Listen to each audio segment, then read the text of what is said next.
اس میں یہ پوچھنا چاہتا ہوں کہ اگر کوئی کسی سے ہماری بات ہو تقلید کے معاملے پہ، تو ہم کیا یہ آرگیومنٹ پریزنٹ کر سکتے ہیں، یہ بات ان کے سامنے رکھ سکتے ہیں اس طرح سے کہ جو کوئی کہتا ہے کہ غیر معصوم کی بات ماننا جائز ہے یا ان کی بات ماننا دین میں الاؤڈ ہے، لیٹ الون کہ وہ فرض ہے یا دین کا حصہ ہے، الاؤڈ ہے، تو اسے پہلے یہ اسٹیبلش کرنا پڑے گا کہ 14 معصومین نے اور اللہ نے ہم تک یا امام عصر علیہ الصلوۃ والسلام کے فرج تک دین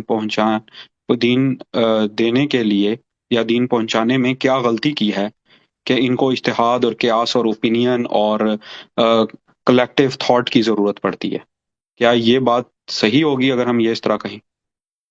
دیکھیں وہ تو نہیں کہیں گے کہ انہوں نے غلطی کی ہے، وہ کہیں گے آپ کو سمجھ نہیں آتا، وہ یہ کہیں گے آپ کو جسٹیفائی اس طرح کرتے ہیں کہ دیکھیں آپ کو کوئی بھی چیز سمجھ نہیں آتی، کسی دوسرے سے سیکھنا یہ ہر جگہ ایک مقبول اور صحیح طریقہ کار ہے کہ اگر آپ کو ایک چیز سمجھ نہیں آتی، آپ اس فیلڈ میں ایکسپرٹ نہیں ہیں، آپ کو تخصص نہیں ہے، مثلا آپ انجینئر ہیں، مجھے انجینئرنگ نہیں آتی تو میں آپ سے رجوع کرتا ہوں کہ بھئی یہ پروجیکٹ ہے میرا، آپ اس کو ریویو کریں، اس میں جو نقائص ہیں آپ نکال دیں، تو آپ ریویو کریں گے، وہ نقائص نکال دیں گے۔ یہ بات ان کی بالکل صحیح ہے کہ آپ یعنی عام آدمی کو اگر کوئی چیز سمجھ نہیں آتی تو اس شخص سے رجوع کرتا ہے، اس شخص کے پاس جاتا ہے جس کو آتا ہے۔ یہ لوگ اس کو کہتے ہیں تقلید، یہی ہے، حالانکہ یہ جھوٹ ہے، تقلید یہ نہیں ہے، کیونکہ دیکھیں ہم نے جس کی اتباع کرنی ہے اہل بیت طاہرین علیہ السلام کی، اہل بیت طاہرین علیہ السلام کے اگر ان کی سنت، ان کا فرمان، ان کا فعل ہمیں سمجھ نہ آئے، عالم کے پاس رجوع کریں، یہ بہت اچھی چیز ہے، اس کے علاوہ کوئی طریقہ کار ہی نہیں ہے کہ جس کو آتا ہے وہ ہمیں سمجھا دے، لیکن تقلید اس چیز کا نام تو نہیں ہے نا۔ ہم ان کے پاس جب جاتے ہیں، آپ فتویٰ لیتے ہیں، وہ تو آپ کو یہ تو نہیں سمجھاتا کہ رسول صلی اللہ علیہ وسلم کا یہ فرمان ہے، یہ جملے یہ ہیں، ان کی حدیث یہ ہے، تم یہ کرو، ٹھیک ہے، وہ یہ تو نہیں سمجھاتا، سنت تو آپ کو نہیں سمجھاتا نا۔ وہ کہتا ہے میرا قول تجھ پہ حجت ہے۔ فراڈ یہاں پر ہے، فریب دھوکہ یہاں پر ہے۔ وہ کہتے ہیں کہ عالم سے رجوع کرنا یہ بڑی اچھی چیز ہے، عالم سے سیکھنے کے لیے، عالم سے سیکھنے کے لیے رجوع کرنا اچھی چیز ہے۔ جو چیز ہم پہ واجب ہے اس کا اتباع کرنا، اور وہ کبھی منسوخ نہیں ہوا ہے، کبھی چینج نہیں ہوا ہے، کبھی اللہ تعالیٰ نے اس کو ابروگیٹ کینسل نہیں کیا، وہ یہ ہے کہ تم قرآن اور اہل بیت طاہرین علیہ السلام کے ہر فرمان پہ تم نے چلنا ہے، چاہے اصول دین ہے چاہے فروع دین، فرق نہیں کرتا۔ تو ہمیں جب کوئی چیز نہ آتا ہو، لازمی بات ہے ہم کسی سے پوچھ لیں، اگر اس سے جب سیکھنے کے لیے جاتے ہیں، وہ اس کے بجائے کہ ہمیں بتا دے کہ مولا امام جعفر صادق علیہ السلام کا فرمان یہ ہے، وہ ہمیں یہ کہہ دے کہ بھئی یہ تو تمہیں کبھی سمجھ ہی نہیں آ سکتی جی، میں سمجھانے کا کوئی فائدہ، کیونکہ آپ مجتہد نہیں ہو، جب تک مجتہد نہ ہو گئے تو آپ کو کبھی سمجھ نہیں آ سکتی، اس لیے میرا قول آپ پہ حجت ہے۔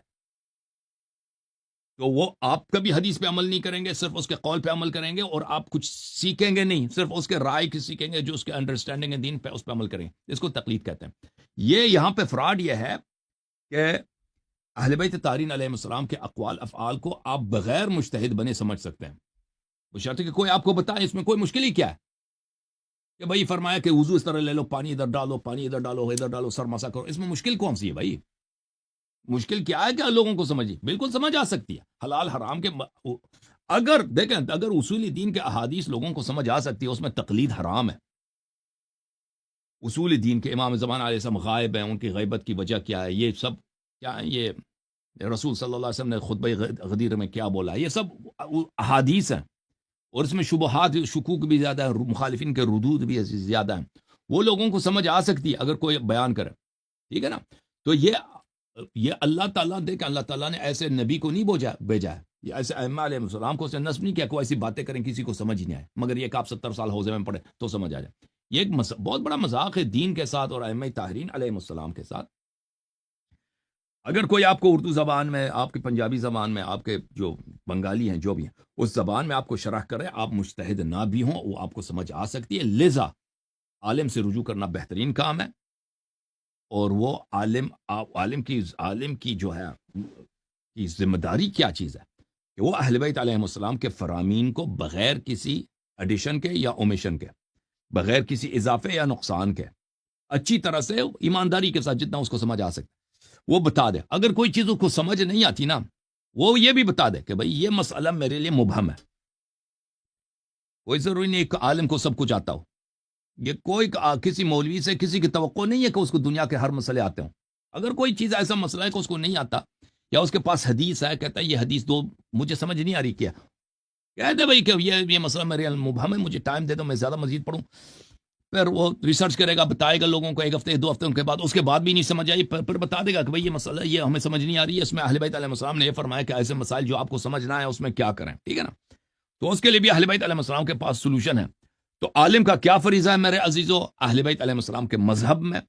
کہ اہل بیت طاہرین علیہ السلام کے اقوال کو، ان کے افعال کو، ان کے حلال کو، ان کے حرام کو لوگوں کو ایکسپلین کریں کہ وہ امام وہی ہیں، حجت وہی ہیں، انہی کے اقوال پہ آپ نے چلنا ہے. ٹھیک ہے، آپ کو عربی نہیں آتی، میں آپ کو پنجابی میں سمجھا دیتا ہوں. پنجابی میں اسی جیسے آپ مجلس پڑھتے ہیں نا کہ امام حسین علیہ السلام کی شہادت اس طرح ہوئی ہے، لوگوں کو سمجھ آ جاتی ہے. کیسے پیاسے زبان میں انہوں نے لوگوں سے طلب کیا کہ مجھے پانی دے دو، نصرت کرو اہل بیت، کسی نے نصرت نہیں، پھر شہید ہو گئے. یہ لوگوں کو سمجھ آ سکتی ہے، مجتہد ہونے کی ضرورت نہیں ہے. اسی طرح امام حسین علیہ السلام نے کیسے وضو بنائی ہے، امام جعفر صادق علیہ السلام نے کیسے بتایا کہ تم نکاح کرو، نکاح کے مثلا مستحبات کیا، شب زفاف کے مستحبات کیا، یہ ایکسپلین کرے. کیوں نہیں سمجھ بہت سمجھ آ سکتی ہے، یہ بکواس ہی ہے کہ کسی کو سمجھ نہیں آ سکتی. عالم کا کیا کام ہے؟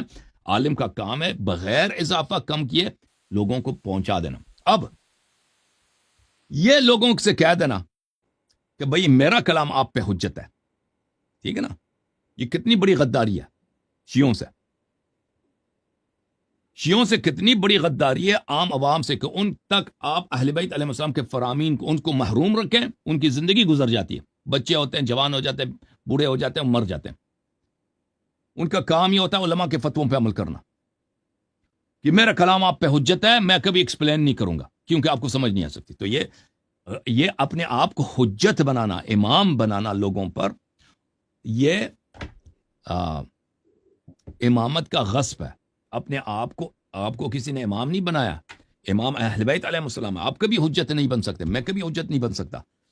میرا کام ہے ان کا کلام آپ تک پہنچا دینا. تو یہ دین کے ساتھ غداری ہے، شیعوں کے ساتھ غداری ہے، اہل بیت علیہ السلام کی عداوت اور دشمنی ہے کہ آپ لوگوں میں یہ مشہور کرا دیں کہ ان کی کلام آپ کو سمجھ ہی نہیں آ سکتی، ان پہ عمل کرنا سمجھنے سوچنے کی فائدہ ہی نہیں ہے، میرے کلام پہ عمل کرو. ٹھیک ہے نا؟ یہ ایک بہت بڑی جہالت ہے، ایک بہت بڑی عداوت ہے دین کے ساتھ. یہ میرا عرض ہے، ٹھیک ہے نا؟ اور پھر آپ کی بات بالکل صحیح ہے کہ کیا اہل بیت علیہ السلام کی باتوں میں کوئی نقصان ہے کہ اس کو یہ کامل کر دیں، ٹھیک ہے نا؟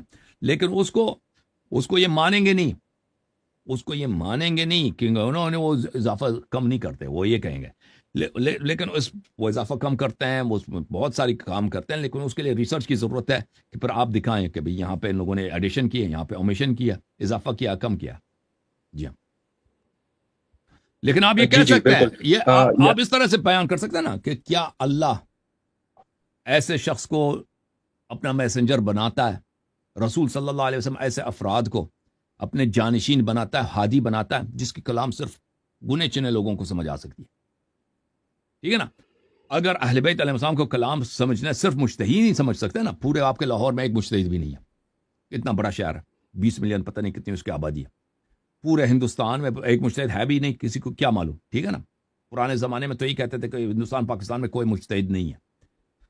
جب 200 300 400 ملین شیعہ میں کوئی مجتہد ہی نہیں ہے بھائی آپ کے پورے بر صغیر میں، اگر ہے تو 1-2 ہیں، یعنی 99.99 آج کل انہوں نے نا نائبین کا سسٹم رکھا ہوا ہے، وہ وائس کیپٹن جیسے ہوتا ہے نا، وہ ویسے بیٹھے ہوئے ہیں آج کل. ہاں. عرض یہ ہے نا کہ حدیث جو ہے اگر 99، ایران میں بھی یہ کہ مجتہدین کی تعداد 1 لاکھ میں 1-2 ہی ہوں گے، اتنا زیادہ تو نہیں ہے نا.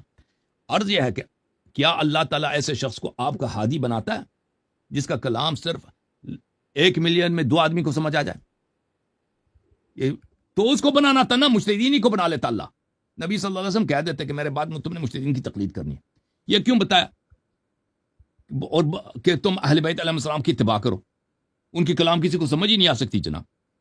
ٹھیک ہے نا؟ یہ مذاق ہے پیغمبر کے ساتھ، اللہ کے ساتھ، نبی صلی اللہ علیہ وسلم اور مومنین شیعوں کے ساتھ ان کا مذاق اڑا دینا کہ بھئی ان کے عقول کا مذاق اڑا دینا، اس طرح استہزاء اور تمسخر بنا دینا کہ انہوں نے ایسے، آپ کے امام ایسے ہیں کہ اس کی آپ اتباع کر ہی نہیں سکتے. جی وہ حجت وہی ہوتا ہے جس کے کلام پہ آپ چلیں، ہادی وہی ہے جس کے آپ ہدایت پہ چلیں. جب وہ امام جعفر صادق علیہ السلام لاکھ خطبے دے دیں، جب شیعوں کو سمجھ ہی نہیں آتی تو فائدہ ہی کیا اس کے خطبوں کا. ٹھیک ہے نا؟ اسی اتباع تو اسی کو ہوگی جس کی بات ہمیں سمجھ آ سکتی ہے، یعنی مجتہدین نظرات. جی سر. جھوم جاؤ، پرواز کرو، کیوں فخر سے سر اٹھا، کیونکہ اللہ تعالیٰ نے تمہیں انتخاب کیا. صراط حق پر صرف تم ہو، صراط ایمان پر صرف کیا، کیونکہ اللہ تعالیٰ نے تمہیں انتخاب کیا. صراط حق پر صرف تم ہو، صراط ایمان پر صرف